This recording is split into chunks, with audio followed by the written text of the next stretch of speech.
Où trouve-t-on à la fois des taxis volants, des produits de luxe connectés et des chercheurs en intelligence artificielle ? Réponse au salon Vivatech qui avait lieu cette semaine à Paris. Je vous y emmène, épisode spécial Vivatech. Bonjour, je suis ravi de vous retrouver. On va donc parler d'Elon Musk qui était l'invité vedette de cette édition. J'y étais, je vais tout vous raconter. On va parler aussi des annonces de Meta en matière d'intelligence artificielle, du plan d'Emmanuel Macron pour l'IA en France. Et puis en interview, on s'intéressera au sport connecté, en l'occurrence au rugby en réalité virtuelle, à la voiture du futur avec un concept car signé par la Software République, aux robots de livraison qui arriveront peut-être bientôt dans nos rues si l'on en croit Carrefour. Enfin, vous découvrirez ce qui se trame dans l'industrie du luxe en matière de technologie. Bienvenue dans Monde Numérique, l'hebdo du 17 juin 2023. Monde Numérique, Jérôme Colombin.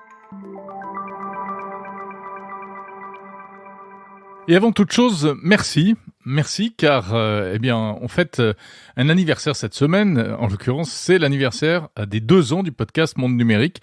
Et merci car vous êtes de plus en plus nombreux à écouter ce programme. L'hebdo chaque samedi, les interviews en épisodes séparés, des éditos aussi et puis des séries spéciales. Tout cela concocté avec amour, bien sûr, pour vous aider à suivre l'actualité de la tech et à mieux la comprendre. Alors justement, à l'occasion de cet anniversaire, quelques petits changements à vous signaler. Des petits changements cosmétiques, on va dire. Si vous faites défiler les épisodes du podcast Monde Numérique sur votre appli de podcast préféré, vous constaterez que la présentation des épisodes a un peu changé pour que ce soit plus clair. Enfin, j'espère. Vous verrez directement ce qui est l'hebdo, vous verrez les interviews, vous verrez les éditos, les séries spéciales, etc. Et puis, il n'y aura plus de numéros pour l'hebdo, car voilà, maintenant on s'approche des 100 numéros. Ça n'a pas vraiment de sens. Ce qui est important surtout, c'est la date, puisque chaque épisode est marqué dans le temps, il y a une partie actualité, mais en même temps, vous pouvez tout à fait écouter des épisodes anciens, car il y a des actus qui perdurent, et en plus, les interviews des invités sont très souvent pérennes dans le temps. À cette occasion, à l'occasion de ces 2 ans, à noter un petit sondage que je vous propose sur le site mondenumérique.info afin de mieux connaître vos habitudes d'écoute et puis, bien sûr, donc de pouvoir éventuellement améliorer encore les choses. Si vous répondez à ce sondage en allant sur mondenumérique.info et que vous êtes abonné à la newsletter de Monde Numérique, eh bien, vous pourrez même gagner une invitation pour le réseau social Blue Sky. Vous savez, le nouveau réseau, le nouveau Twitter en quelque sorte, mais qui pour l'instant n'est accessible que sur invitation. J'ai 3 invitations à offrir. Je voulais vraiment vous en faire profiter, mais il n'y en aura pas pour tout le monde. Donc, vous répondez au sondage, vous laissez votre adresse mail si cela vous intéresse, et il y aura un tirage au sort très prochainement. Promis, je vous tiens au courant. L'actu de la semaine.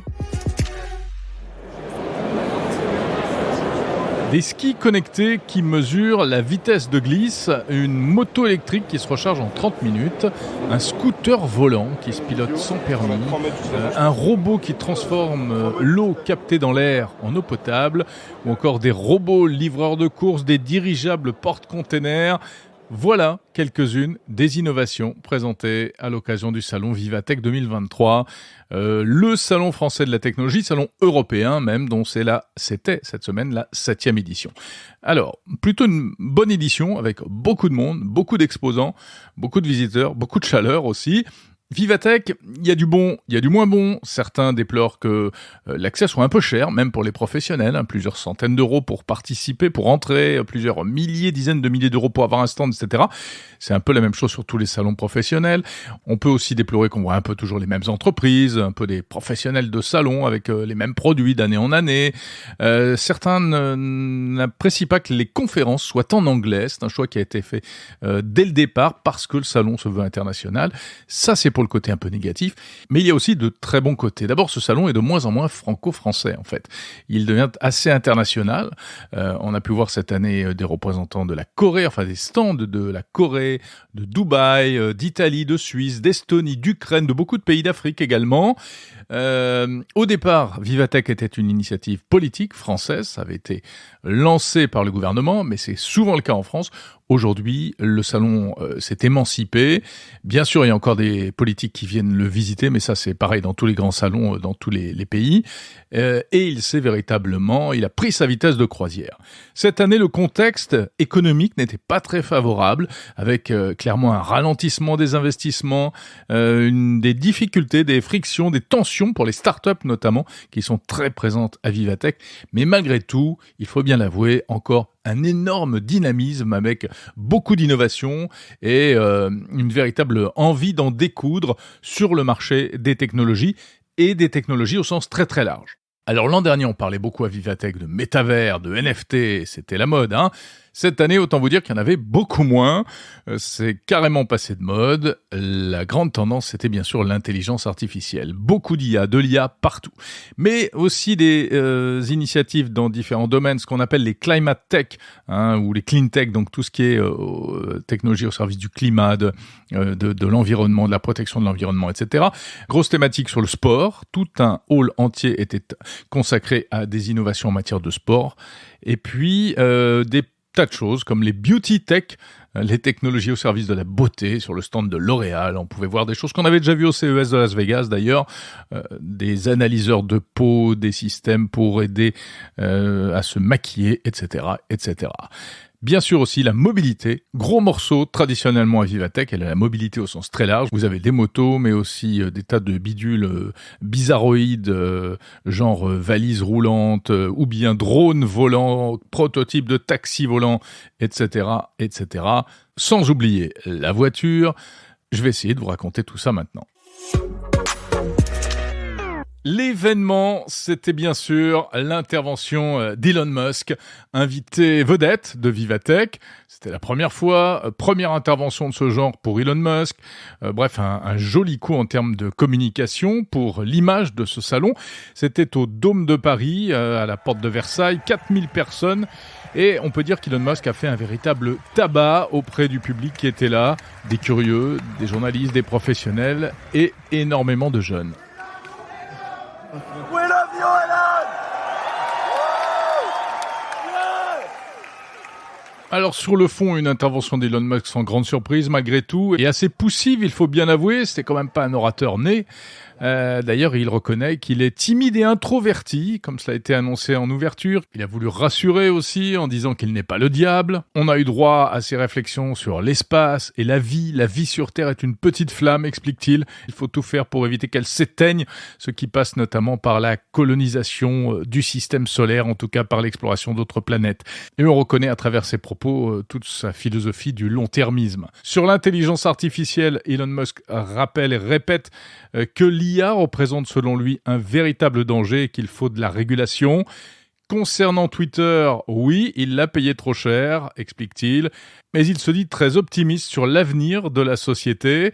Interrogé sur le problème de la désinformation sur Twitter, le plus important selon lui, cela reste la liberté d'expression.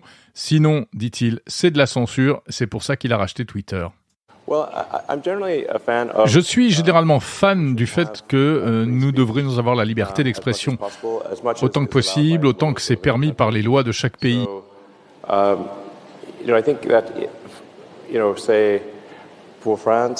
Donc je pense que pour la France, on devrait autoriser les choses qui sont autorisées par la loi. Et si les gens veulent que la loi soit différente, alors il faut adopter une loi différente et nous adhérerons à cette loi. Mais cela ne me semble pas tout à fait juste que Twitter aille au-delà de la loi. Si on dit que ce qui est important, c'est la liberté d'expression, alors je pense que c'est pertinent si les gens sont autorisés à dire des choses que vous n'aimez pas, parce que sinon ce n'est pas la liberté d'expression. Voilà pour la position ultra-libérale et libertaire d'Elon Musk, que l'on connaît déjà. Pour autant, conclut-il, Twitter reste, selon lui, une force positive pour la civilisation. Enfin, cette intervention s'est terminée par un déluge de questions ou de tentatives de questions de la part des jeunes, et notamment de nombreux jeunes entrepreneurs présents dans la salle. Question d'une jeune femme, sur quel business les jeunes d'aujourd'hui doivent-ils se focaliser pour le futur ? Réponse d'Elon Musk, je vous la fais courte, sur ce qu'ils aiment.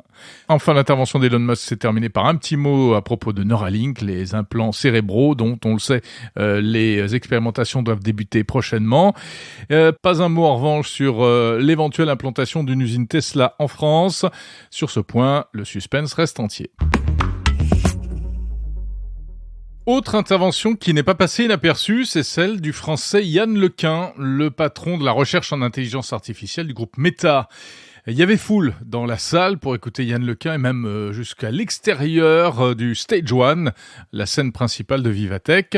Alors Yann Lequin, qui discutait avec Jacques Attali, en a profité pour rappeler une nouvelle fois que, selon lui, contrairement à ce que pense Elon Musk, non, l'intelligence artificielle n'est pas dangereuse, mais plutôt une technologie, explique-t-il, intrinsèquement bonne puisqu'elle vise à augmenter les capacités de l'être humain. Et puis surtout, eh bien, il faut préciser que Meta a profité du salon Vivatech pour faire une grosse annonce en dévoilant un nouveau modèle d'intelligence artificielle, paraît-il, révolutionnaire. Alors ça s'appelle JEPA, J-E-P-A, ça veut dire Joint Embedding Predictive Architecture. Et ça s'appuie sur donc une nouvelle architecture conçue par les équipes de Yann Lequin. Le but étant, explique-t-il, d'avoir des machines au moins aussi intelligentes que les humains, si ce n'est plus. C'est différent de ChatGPT, ou plus exactement du système GPT sur lequel repose le chatbot ChatGPT. Car, expliquent encore les gens de Meta, eh bien en fait, au lieu de mouliner d'énormes quantités de données qui sont introduites par des humains, le principe de JEPA est de comparer des représentations abstraites d'images ou de sons dans un premier temps, mais comme le fait le cerveau humain ou animal. Ainsi, le système deviendrait auto-apprenant. Pour l'instant, il ne travaille que sur des images, en utilisant la technique qui permet déjà à Facebook de détecter automatiquement les images terroristes ou pornographiques. Et l'intérêt de JEPA, c'est aussi qu'il serait plus rapide et qu'il nécessiterait moins de puissance informatique. Voilà, JEPA donc sur la rampe de lancement.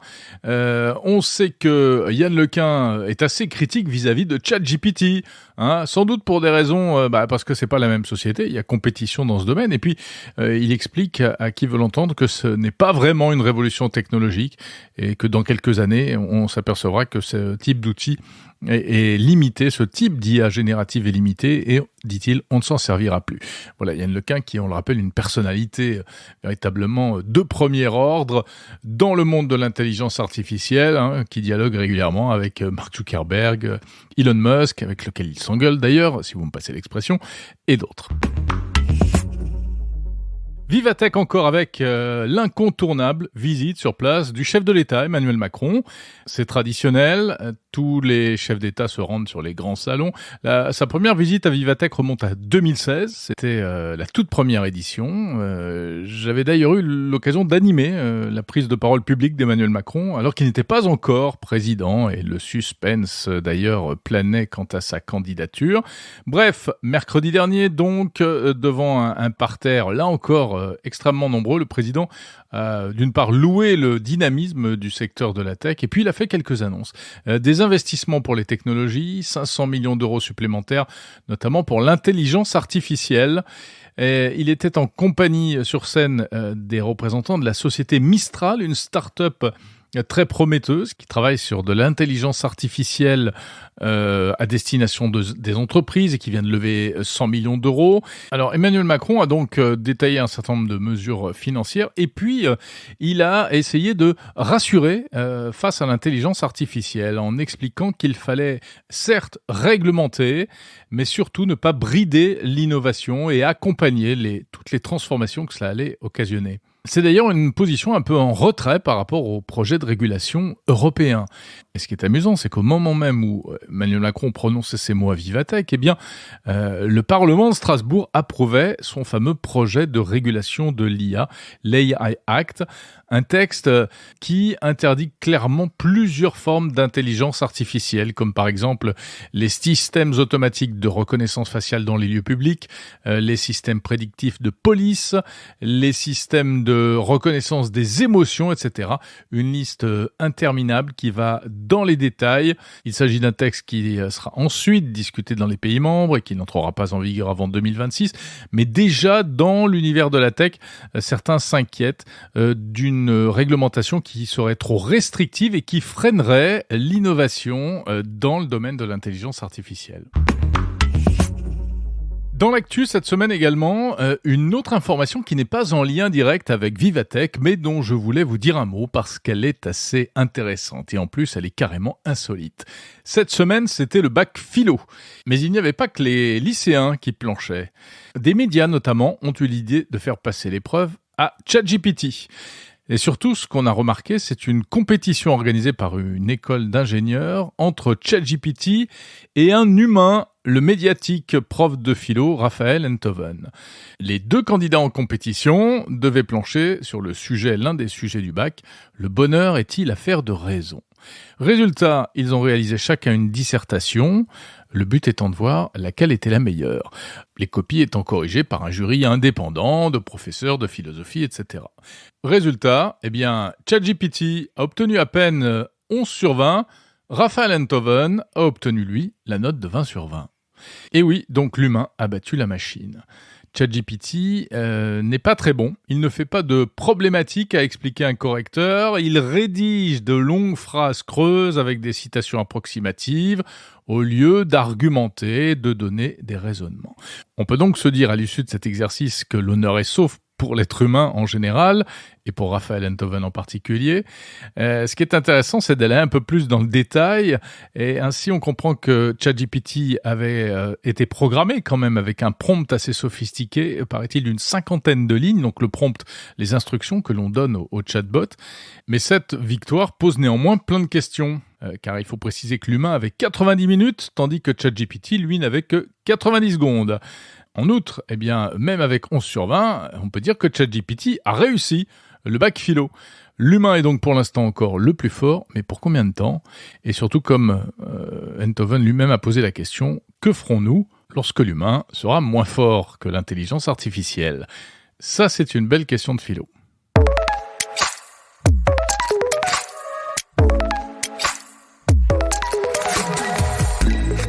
Monde numérique, le meilleur de la tech. Les interviews de Monde Numérique maintenant, on va rester à Vivatech évidemment. Avant de parler d'automobiles, de robots, de produits de luxe, on va parler sport. Car cette année, un hall entier était réservé aux technologies dédiées au sport, les fameuses Sporttech, avec en ligne de mire en effet le mondial de rugby et les JO de 2024.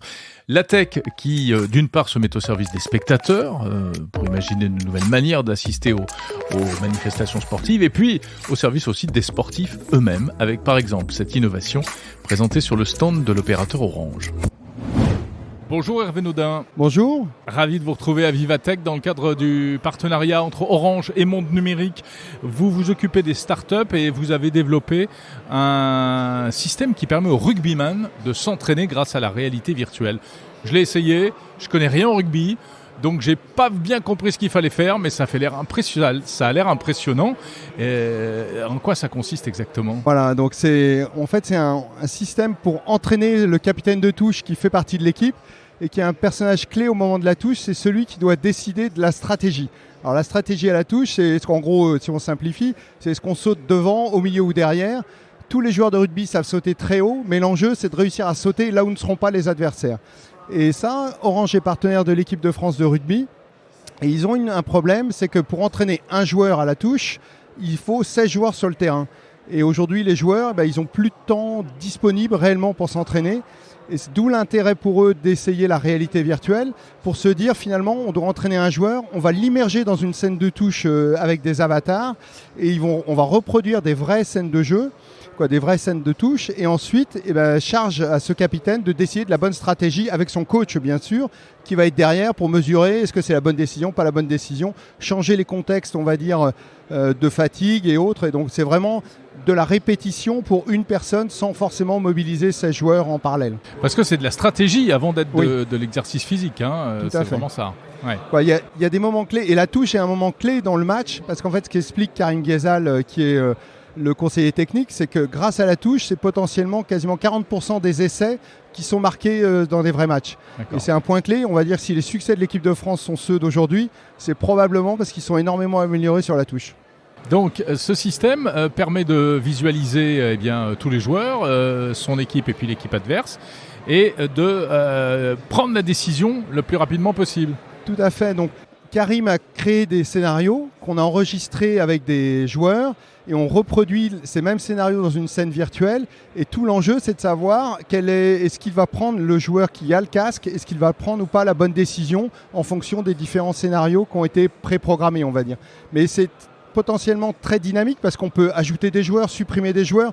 Finalement, il y a un travail initial qu'il faut constituer une librairie de touches de rugby. Et ensuite, la magie de la réalité virtuelle, c'est qu'on peut changer la météo, on peut ajouter du vent, on peut faire des tas de choses, ne serait-ce que changer les couleurs des maillots de l'équipe adverse et en fait, ou appliquer des scénarios de touche en fonction de chaque équipe qu'ils vont pouvoir rencontrer. À qui est destiné ce programme et qui l'utilise aujourd'hui ? Alors aujourd'hui, il y avait 2 enjeux. Le premier, c'était de valider avec l'équipe de France de rugby que la capacité technique actuelle permettait d'obtenir, on va dire, un résultat professionnel. Sous-entendu, c'est suffisamment efficace pour qu'on puisse entraîner nos joueurs. Et ça, c'était vraiment dans le cadre du partenariat Orange avec la Fédération française de rugby. Et le deuxième enjeu, comme vous le savez, il y a bientôt la Coupe du Monde de rugby. Et là, c'était permettre à chacun des clients d'Orange ou de créer, de s'immerger en fait dans un contexte d'une touche et de vivre la touche au rugby avec les joueurs de l'équipe de France. Et donc c'est tout l'intérêt, c'est qu'on va essayer de montrer cette application au plus d'utilisateurs ou de clients d'Orange possible pendant les 3 mois qui nous viennent avant la Coupe du Monde. Alors comment est-ce que vous avez développé ce programme ? Comment est-ce que vous avez fait la captation, la création des avatars, etc. Alors, ça c'est là où moi j'ai été impliqué parce que mon rôle est d'accompagner des startups ou de développer des collaborations entre des startups et les équipes d'Orange. Donc on a identifié un partenaire, des partenaires, parce qu'il y a un partenaire israélien qui s'appelle AR51 qui nous a aidé à faire de la captation live 3D. En fait, on va transformer des scènes avec des joueurs qui ne sont pas ceux de l'équipe de France, mais on va capturer tout leur squelette. Et ensuite, on a été scanner les joueurs de l'équipe de France avec une autre société qui s'appelle Twin, qui permet de générer un avatar 3D de chacun des joueurs. Donc on a eu la chance d'avoir la disponibilité des joueurs pour pouvoir les faire rentrer dans ce scanner. Et une fois qu'on a leur avatar, on peut les animer sur des squelettes qui ont joué ces scènes sans être eux-mêmes, quoi. Mais donc potentiellement, on peut remplacer un joueur par un autre. Enfin, c'est pas le cœur de métier d'Orange au départ. Oui, non, là on est vraiment dans un souci de co-innovation. Alors l'enjeu pour Orange, je dirais, il est à plus long terme. Aujourd'hui, on parle de live 3D. C'est quelles vont être par exemple ce qu'on appelle la fan experience, c'est-à-dire qu'on peut imaginer de rejouer des scènes en 3D. Donc vous imaginez, donc on peut reproduire des caméras, des mouvements de caméra un peu impossibles, quoi. C'est-à-dire vous avez comme si vous aviez un drone qui venait filmer la scène. Mais donc tout ça va arriver très vite. Si on veut, pour simplifier, c'est les technologies qui existaient dans le jeu vidéo, en particulier dans les jeux de foot qu'on a vus et autres, deviennent aujourd'hui accessibles en direct et sur sur de la captation sportive. On dirait vous avez le replay en 3D quasiment suite au but ou suite à l'action de jeu, quoi. Donc on peut imaginer demain une espèce de rencontre sportive augmentée à travers un casque comme Oculus. Une des difficultés sur le sport, c'est la taille du terrain. Mais un des sports qui est ciblé, c'est le basket 3-3 parce que vous avez un demi-terrain.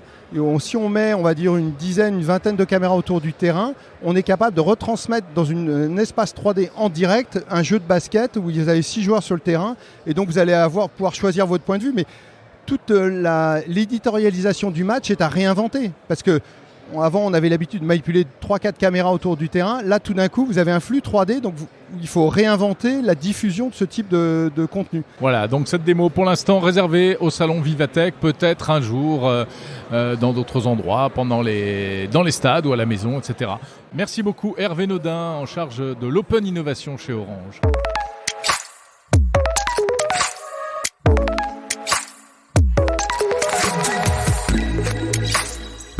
À quoi ressemblera la voiture du futur ? L'automobile est un éternel terrain d'expérimentation des technologies, et notamment des technologies appliquées au confort et à la sécurité des passagers et du conducteur. C'est l'idée du concept car qui était présenté à Vivatech par Software République. J'ai rencontré l'un de ses responsables.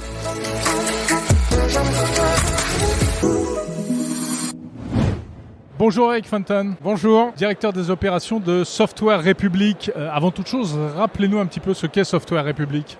Alors Software République, c'est un consortium de 6 grands groupes mondiaux à base française, Renault, Orange, Thales, ST Microélectronique, Dassault Systèmes et Atos, qui a été créé donc il y a 2 ans et qui a pour but de créer des business ensemble autour du monde de la mobilité dans une logique de création de nouveaux services et de nouveaux produits. Vous essayez d'inventer un peu la voiture de demain version européenne. Exactement, et en faisant des innovations pas juste pour faire de la R&D ou pour faire des proof of concept, mais pour les passer à l'échelle rapidement.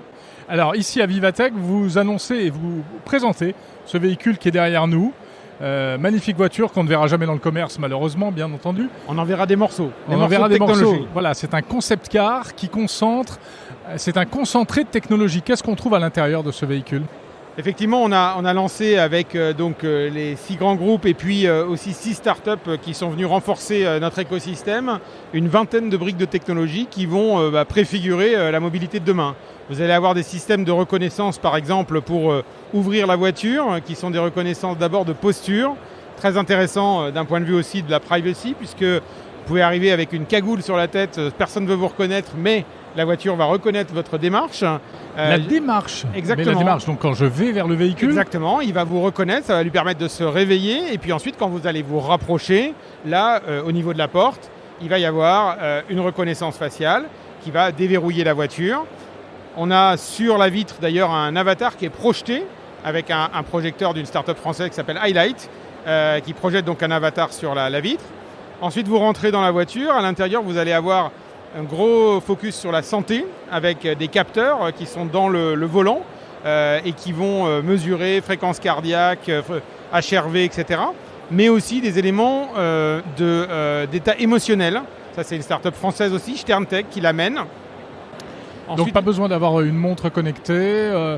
En me posant les mains sur le volant, j'aurai un petit bilan de santé. Un petit bilan de santé et surtout on va être capable d'adapter votre expérience dans la voiture à cet état de santé ou à cet état émotionnel. Les lumières, la musique, la clim, voire demain les niveaux de délégation de conduite qui seront autorisés en fonction de votre état. C'est-à-dire qu'on peut voir si je suis en mauvaise santé. Est-ce qu'on en mauvaise santé et de mauvaise humeur aussi. Ah, de mauvaise humeur. Ah, ça ne doit jamais vous arriver. J'essaye, non, que ça ne m'arrive pas. Mais alors ça veut dire oui, pourquoi ? Parce qu'en termes de sécurité... c'est ça. À la fois, il y a une notion de sécurité et une notion de confort. Ouais. C'est qu'en fonction de votre état émotionnel, on va vous proposer une expérience différente dans la voiture. Ensuite, pardon Eric, c'est quand même intriguant ce truc-là. Est-ce que ça peut détecter si j'ai trop bu ? Alors, non, c'est d'autres sujets sur lesquels on travaille, ouais. Mais aujourd'hui, celui-là ne détecte pas ça. D'accord. D'autres briques technologiques. Alors, le son avec 2 choses incroyables. D'abord, il y a 14 haut-parleurs dans la voiture, y compris dans les appuis-têtes. Donc, vous avez une expérience de son immersif incroyable. L'ingénieur du son de Jean-Michel Jarre, qui a testé et finalisé la mise au point avec nous, disait qu'on était dans l'équivalent de son studio. Donc vraiment une expérience son incroyable. Et puis surtout une spatialisation du son. C'est-à-dire qu'en fait, d'une part, quand vous parlez, grâce à la technologie de Cardom, une start-up israélienne, on va pouvoir savoir qui parle dans la voiture et du coup adapter la réaction de la voiture. Un exemple, vous dites « ouvre la fenêtre », vous êtes passager, eh bien c'est la fenêtre passager qui va s'ouvrir, parce qu'il va avoir reconnu que vous êtes au niveau du passager. Et si je veux que ce soit la fenêtre arrière qui s'ouvre ? Là, vous dites ouvre la fenêtre arrière. Et puis, dans l'autre sens, quand il y a des messages, on va pouvoir les localiser pour qu'il n'y ait qu'un des occupants qui l'entende. D'accord. Ah oui, avec du son directionnel. À travers les appuis-têtes.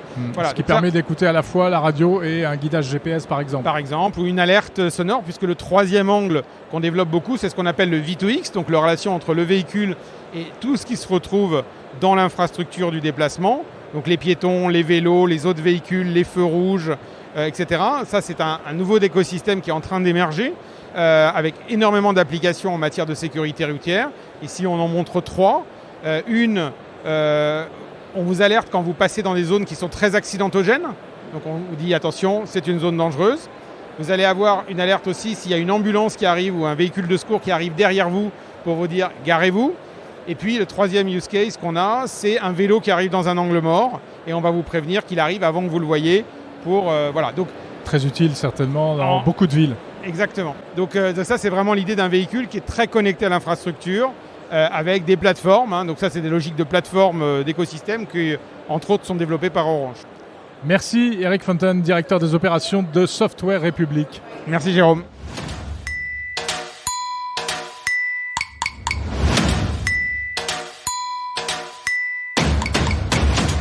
Tandis que la voiture devient toujours plus intelligente et connectée, d'autres petits véhicules roulants s'apprêtent à envahir nos rues. Des robots de livraison, des coffres sécurisés montés sur des petits trous, des robots livreurs qui ne sont pas encore en service en Europe, mais cela pourrait changer prochainement, ce qui n'est d'ailleurs pas sans poser un certain nombre de questions. Bonjour Arnaud Laine. Bonjour. Nous sommes sur le centre de Carrefour à Vivatech. Vous représentez Carrefour Belgique. La Belgique où vous testez un petit robot, enfin des petits robots. Trois petits robots. On va commencer par celui qui est à côté de nous. Là, c'est un petit robot livreur. On voit ça un peu aux États-Unis, un peu en Asie. Est-ce que ça veut dire que ces petits robots de livraison commencent à arriver en Europe ? Eh bien, on essaye. Et en fait, ils sont présents. Ils sont beaucoup présents de l'autre côté de l'Atlantique, effectivement. En fait, il y a 3-4 gros fabricants de robots dans le monde. Et nous, on a signé un partenariat avec une start-up qui est en Turquie. Alors, je rebondis sur ce que vous dites. C'est vrai que si on se met en mode hélicoptère, France, Italie, Belgique, Allemagne, etc., on n'en voit pas. On en voit en Angleterre. On en voit en Estonie aussi, qui est toujours un petit peu à part. Hein. Toujours un peu en avance. Voilà, toujours un peu en avance. Et nous, on a lancé ça ici le 13 janvier. On a lancé les tests sur un gros centre d'affaires où on abrite 9000 salariés. Alors, vous pouvez nous le décrire un petit peu tout d'abord, ce robot ? Alors le robot, pour le décrire, c'est on va dire comme un gros caddie, un petit caddie, dans lequel on peut y mettre, on va dire, maximum 20 kilos.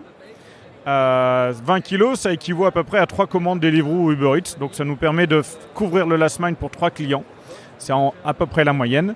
On a 3 robots aujourd'hui qui sont en test, 2 qui sont full, on va dire, fonction, et un backup s'il y en a un qui est malade ou qui tombe en panne. Voilà. Et il se déplace à quelle vitesse ? Alors, il se déplace d'une vitesse de 3,5 km/h jusqu'à 7,5. À nous de le régler. Par exemple, à Zaventem, sur le quartier d'affaires, on l'a réglé à 6,2 ou 6,3 parce qu'on traverse un parc où on est assez cool, il n'y a pas grand monde. Mais on est en train de préparer notre première, on va dire, expérimentation dans une station balnéaire très connue en Belgique, dans lequel on va diminuer la vitesse. La police nous a demandé de les mettre à 4,5 pour des questions de sécurité. Mais c'est un vrai robot autonome ou bien il est téléguidé ? Il est full autonome. Alors c'est de la computer vision, c'est-à-dire que derrière, on a toujours quelqu'un sur un back-office qui va checker ce qui se passe. Par les caméras, etc. à distance. Exactement. Il est équipé de 8 caméras. Il est équipé de sensors pour éviter de croiser un piéton ou un vélo ou autre. Donc il va s'arrêter comme votre voiture aujourd'hui qui est bien souvent équipée de ce système. Mais par contre, nous, lorsqu'on fait le mapping, je vais vous expliquer, le mapping de Zaventem, ça nous a pris 10 jours pour faire un mapping qui fait 400 mètres sur 300 mètres. Cartographie. Exactement, une cartographie, voilà. Et donc on a fait cette cartographie avec différents points GPS et on a mis des points un peu plus sensibles. C'est quoi un point sensible ? C'est lorsque le robot sort du parc et qu'il doit traverser un axe routier fréquenté par des bus qui vont jusqu'à l'aéroport. Là, c'est un peu plus sensible. Et donc, pour être tout à fait transparent avec vous, on a quelqu'un derrière l'écran qui va checker que tout va bien, quoi, et qui peut prendre le relais si jamais il y a un souci. Mais attendez, il roule sur le trottoir ou sur la chaussée ? Il roule sur le parc, il roule sur le trottoir et sur la chaussée. Et il a le droit ? Oui, il a le droit. On est sur un espace que je vous ai... J'aime beaucoup votre rire à cette question. Mais oui, je ne m'attendais pas à ça. C'est autorisé ou c'est juste toléré pour l'instant ? Pour l'instant, c'est toléré. Il n'y a pas de cadre législatif réel là-dessus. Par exemple, on est en train de construire une expérience pour cet été sur une zone, sur une station balnéaire, comme je vous le disais juste avant. Et donc, on travaille avec les pompiers, parce que les pompiers ont en tête un véhicule de marque américaine que vous connaissez très bien, qui peut brûler de temps en temps ou même exploser. Donc, ils ont un peu peur de ça, ils ont ça en tête. Donc, nous, on doit travailler avec la police, avec les autorités communales. Et on se sert de cette expérience pour, on va dire, sans prétention... surdimensionné, écrire un début de cadre législatif. La question quand même par rapport à ces petits robots, c'est celle de l'acceptation par les gens. Est-ce que c'est accepté par le public ? Est-ce que ça fait pas l'objet de vandalisme, etc. Alors, on a 0 vandalisme. Moi, je suis très surpris de la réaction du public. Pour être clair avec vous, j'avais aussi cette appréhension. Je me dis comment on va réagir. Et on a eu la petite idée, comme vous le voyez ici, de mettre un prénom sur les robots. Ils ont tous les 3 un prénom. C'est stupide, mais c'est comme ça. Donc Natacha, Loulou et Nono. Et on leur a mis des yeux. Et c'est juste effarant le nombre de selfies et le nombre qu'on voit à longueur de journée. Et vous pensez que ça suffit à désarçonner les oppositions ? Comme toute innovation, dans le mot innovation, moi je y mets souvent en parallèle le mot séduction. Il faut qu'on séduise tous les clients. Donc effectivement, on peut interpeller certaines personnes. Oui, vous me parlez de vandalisme. Je vais vous prendre l'exemple des vélos électriques, des trottinettes qui ont envahi il y a 10 ans toutes nos villes. Et tout le monde avait peur de ça en se disant mais on va les retrouver dans la Seine, on va les retrouver un peu partout. Ce qui est un peu arrivé quand même. Ce qui est un peu arrivé, c'est effectivement vrai. Alors c'est vrai que la valeur faciale d'un robot aujourd'hui, elle est sans doute plus élevée. J'espère qu'en 2030, ça vaudra peut-être 20 fois moins cher. Combien ça coûte ? Je ne sais plus. Ça doit être très cher. Merci beaucoup Arnaud Laine de Carrefour Belgique.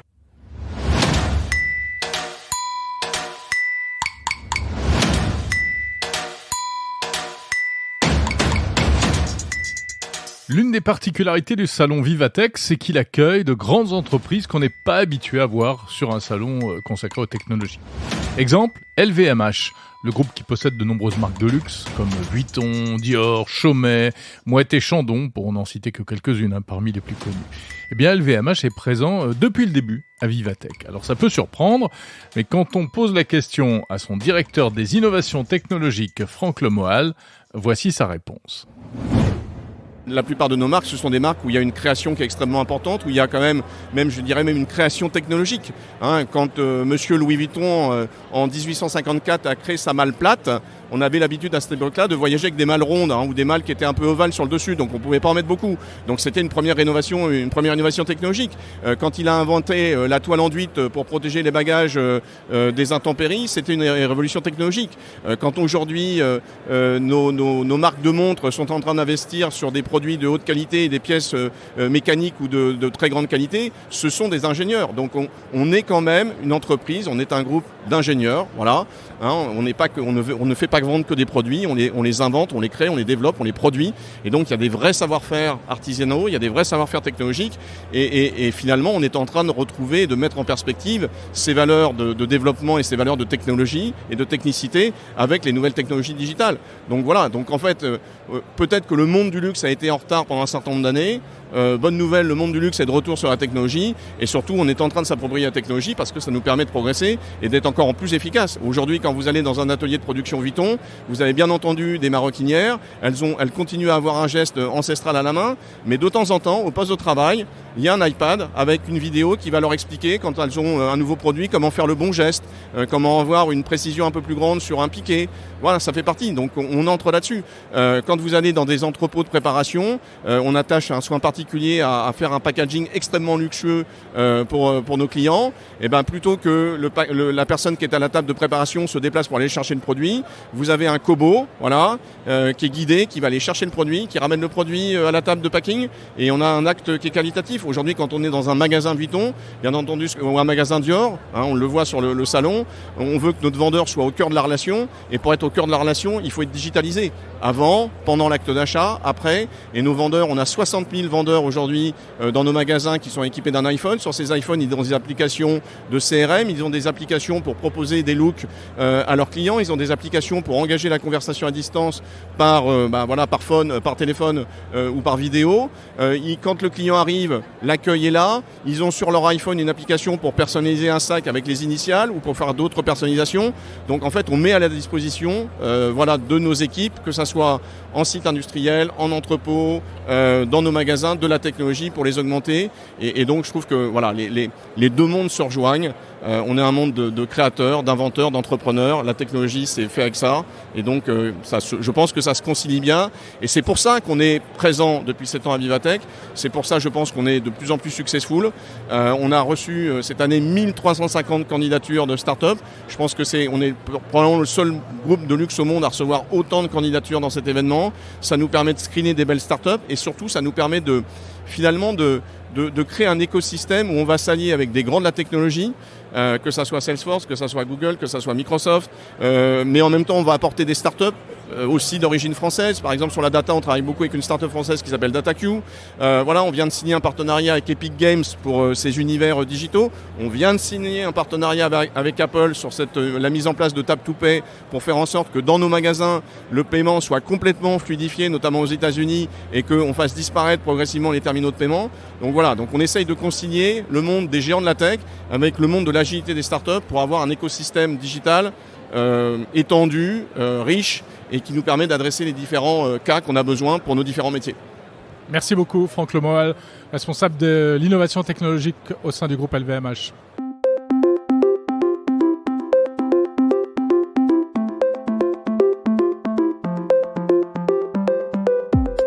Voilà, c'est tout pour cette semaine.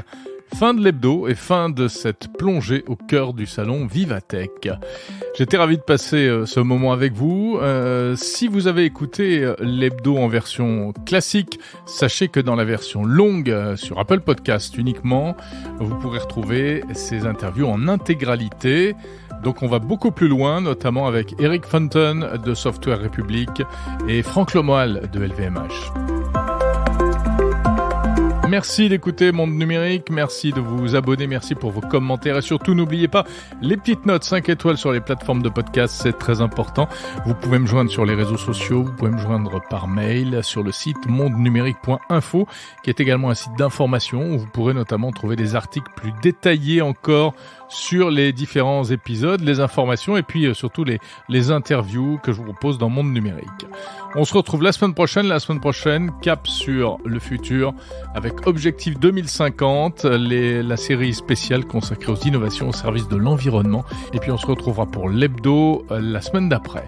D'ici là, portez-vous bien, salut.